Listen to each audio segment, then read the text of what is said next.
Bien, seguimos con el doctor Antero Flores Arauz, candidato presidencial. Todavía no estás proclamado porque falta la formalidad del Jurado Nacional de Elecciones. Esos son trámites burocráticos.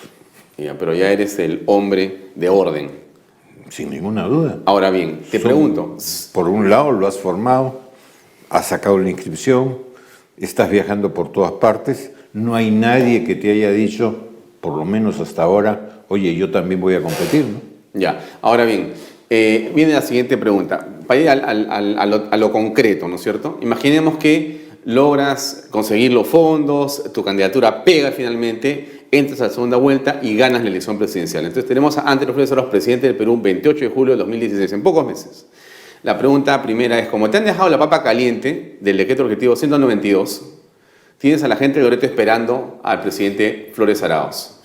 Bueno, ¿cómo vas a resolver esa situación que está ocurriendo en la actualidad allá? Tienes hasta pozos tomados, una situación del aeropuerto sin solución, o sea, hay un enfrentamiento entre los pobladores con expectativas y un presidente electo que tiene que arreglar el problema. A ver, presidente Flores Arauz, ¿cómo lo resolvemos? Pongámonos en los tiempos. Hoy día estamos 22 de septiembre. El contrato que se ha celebrado con Pacific no sé cuánto es por 2 años. Ya comenzó, pero no sabemos si en el camino va a llegarse a una resolución contractual de mutuo acuerdo. No lo sabemos. Pero en caso de que así no fuera y estuviera vigente ese contrato, en el gobierno de orden se respetarán los contratos de todos modos. La obligación de un presidente de la República y de un gobierno es cumplir con la Constitución y la ley. Y la ley dice que los contratos se respetan. Ya, muy bien. Ese es un mensaje a los loretanos. Si votan contigo y se molestan contigo y no votan por ti... Mala suerte. Te cuento además, hace 10 días he estado en Iquitos. He explicado esta posición. La gente lo ha entendido. No he estado en Andovas, pero he estado en Iquitos y lo he expresado. He estado en universidad, he estado con la prensa, he estado en una serie de eventos durante 3 días. Y cuando tú explicabas realmente el tema petrolero, que no es cuestión de quién lo explota, si es empresa pública o es privada, sino el tema es el canon, lo que están perdiendo, y di una fórmula de solución, la gente entendió. ¿Te parece que hubo demagogia en el debate congresal cuando partidos como el Fujimorismo y otros más se lanzaron sobre el tema del 122, aprobando el asunto para que vaya donde el Ejecutivo para que lo promulgue? No solamente demagogia, populismo y mala fe, porque le han hecho creer a la gente que tiene necesariamente que suscribirse y entregarse a Petroperú, cuando lo que se ha sacado es una ley autoritativa. Porque adicionalmente entonces, no podían hacer mandatoria. No tiene, una gran diferencia. Así es. Y no podía ser la mandatoria porque hubiera sido así evidentemente inconstitucional, porque en el Congreso no hay iniciativa de gasto. Antero, tú eres abogado y has participado en muchos debates de carácter constitucional en el Congreso, pero ¿por qué?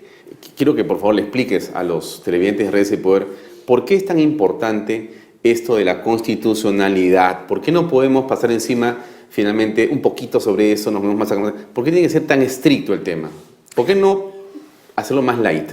Tiene que ser estricto porque, sobre todo para las inversiones, los inversores, yo como abogado, no como político, lo recibo a diario, sobre todo los extranjeros.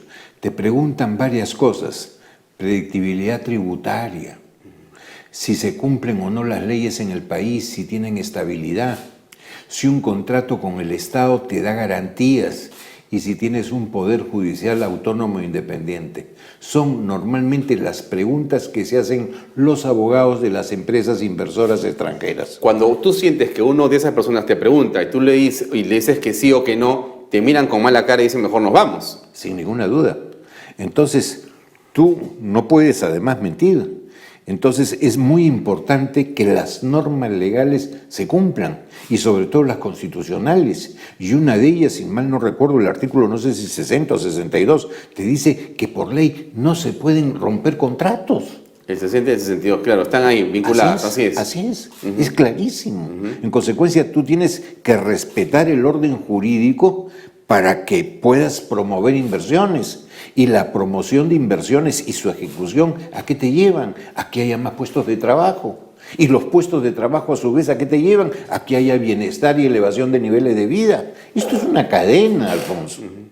Entonces, tú tienes que ser muy claro en que esto es estricto y no puede ser light, ¿no? Entonces, el tema es respetar la constitucionalidad, respetar el Estado de Derecho no es un asunto declarativo, no es solamente un asunto de que los abogados como tú están queriendo que el Perú es así. No, esto tiene un impacto directo en el bolsillo de la gente. De la gente, por supuesto. Y eso funciona porque los inversionistas dicen, como hay predictibilidad y estabilidad, sí meto mi plata. Así es. Y si no, oye, me voy, chao. Y nos está pasando, por ejemplo, te cuento, nosotros en el estudio hemos perdido clientes juniors, minera junior canadienses, que estaban esperando y no se ha dado hasta ahora un solo decreto supremo autoritativo de inversiones en zona de frontera. Ni uno en este gobierno. O sea, han pasado 4 años y un poco más y no pasa nada. Nada, absolutamente nada. Y yo te diría además que fuera del discurso, no, estamos facilitando, ahora hay la ventanilla única para no sé qué cosa, la ventanilla única para no sé qué otra. Oye, las ventanillas únicas son un cuento, porque simplemente llegas a la ventanilla única, pero ya ahí se distribuye en 50, 100, 70 o 20 cosas. La famosa tramitología que nos ha detenido. Es terrible, terrible. Ese es uno de los puntos principales del plan de gobierno de orden, ¿no? Derogar leyes más que dar nuevas leyes. Y 2, oye, quitar todos los trámites que son innecesarios y los requisitos que se duplican siendo buena gente, ¿no? Pero en esa perspectiva, tu enfoque, entiendo, es un enfoque legalista, de Estado de Derecho, ordenado, pero... Pero no por el prurito, por ejemplo. El arquitecto Belaúnde tenía la visión de país desde la idea, la óptica de un abogado, de un arquitecto. Así es. Las cosas bonitas, el urbanismo, construir las unidades vecinales. Yo no es que tenga el prurito de abogado de que hay que cumplir con la Constitución y con la ley. Es una necesidad en el país. Factual. Lo reclaman los inversores y sin inversión no hay trabajo. Eso es lo que hay que entender. Nadie que invierte quiere ser masoquista, quieren ganar. Y cuando un inversor gana, ojalá ganara más, porque cada día tendrás más impuesto a la renta. Ahora ya no es 30, es 28 por un par de años, si mal no recuerdo. Ahora, la pregunta es, ¿cómo vas a hacer con Conga? Segunda papa caliente que te deje el gobierno. A ver. Muy sencillo. Tienes un enfrentamiento entre las poblaciones cajamarquinas de los alrededores de la mina que no quieren porque creen que el agua va a ser... Muy sencillo. Lo que va a desaparecer. Hay que hacer una gran campaña para explicarle a la gente la verdad. ¿Tú crees que es un problema de comunicación? Sí. Comunicación, además que hay una serie de izquierdosos que no quieren que haya bienestar en el país. Es comunicación e izquierdosos. Así es. Las dos cosas. ¿Por qué? Pero también falta Estado de Derecho ahí, ¿eh? Pero por supuesto. Casi lo primero, porque hay un desmadre. Sí, pero hay cosas que no se pueden imponer. Tú tienes que... Si tú quieres imponer una inversión minera contra el populorum, tú le puedes dar un mes, la protección policial 2 meses, 3 meses, pero permanente no puede ser. Entonces lo que tienes que hacer es lo real. Te cuento porque con un amigo común, Rafael Valencia Dongo, estuvimos hace pocos años en Santa Cruz, en Cajamarca, y había un tema de ronderos, toda la plaza pública llena de ronderos, y de repente me hacen hablar. Yo no estaba programado.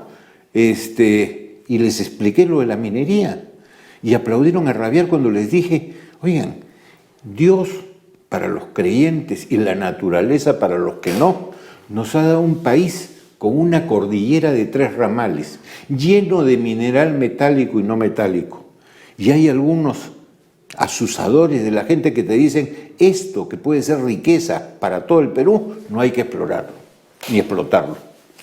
A otros países como Argentina les ha dado unos campos maravillosos, llenos de trigo, ganado que puede pastar, etc. A otros les ha dado, como en Centroamérica y el Caribe, unas playas esplendorosas que les significan ingreso de turismo. Al Perú es minería. Somos país minero. Nadie tiene una cordillera de norte a sur de 3 ramales llenos de mineral. Y la gente aplaudía. Tienes que explicarle. El Estado no se ha comprado el pleito de explicar por qué la minería es buena. Además, ya no estamos en la minería de esos pasivos ambientales de los años 50, 60. Esto ya no es Centromín. Esto no es, que te puedo decir, la Cerro de Paz Corporation. Esto es diferente. La minería ya avanzó en el mundo. Pero la minería moderna tiene otros estándares que los obliga, justamente porque cotizan en el extranjero, a que tenga estándares de primer nivel que no contaminen. Si no los tienen, no pueden cotizar. No pueden cotizar y por lo tanto la inversión se complica muchísimo. Así es, todo está engranado. Engranado. Así es Ahora, clarísimo. bueno, entonces tú dices que habría que hacer un trabajo de convencimiento, de diálogo, una campaña de comunicación, una campaña a nivel país, también de cerrar y sacar un poco a los ideólogos o gente que ha estado haciendo politiquería ahí para asustar a las personas. Claro. ¿Igual harías con Tía María, por ejemplo? Igualito. Mira, no es solamente tal o cual, es toda la actividad minera. Antes lo tuvimos en Conga, ahora lo tenemos en Tía María. Esto se va a reproducir. ¿Por qué se va a reproducir? Si no le pones coto, ya tú sabes que te ha salido el pueblo respondón. En consecuencia te van a exigir 1001 cosas. ¿Por qué? Porque han visto los que no quieren la inversión en el Perú y los que no quieren el desarrollo del Perú, que ante una cuestión de fuerza, inmediatamente el Estado se repliega y acá no pasa nada. En consecuencia, son ganadores. Sus posiciones de fuerza, que son contra el Perú, contra la inversión, contra la fuente de trabajo, a ellos les dan un campo de cultivo, que es la miseria, donde pueden exponer en mayor forma sus ideas trasnochadas para tener un Perú sometido, ¿no? Bien, antes tomamos una pausa comercial y regresamos para que nos comentes qué piensas de los que todavía están adelante. ¿Qué piensas de Keiko, de Alan y de PPK? Vamos a ver cuál es tu pensamiento sobre tus rivales y cómo los piensas pasar, ¿no? Vamos a una pausa comercial y regresamos con más en Redes y Poder.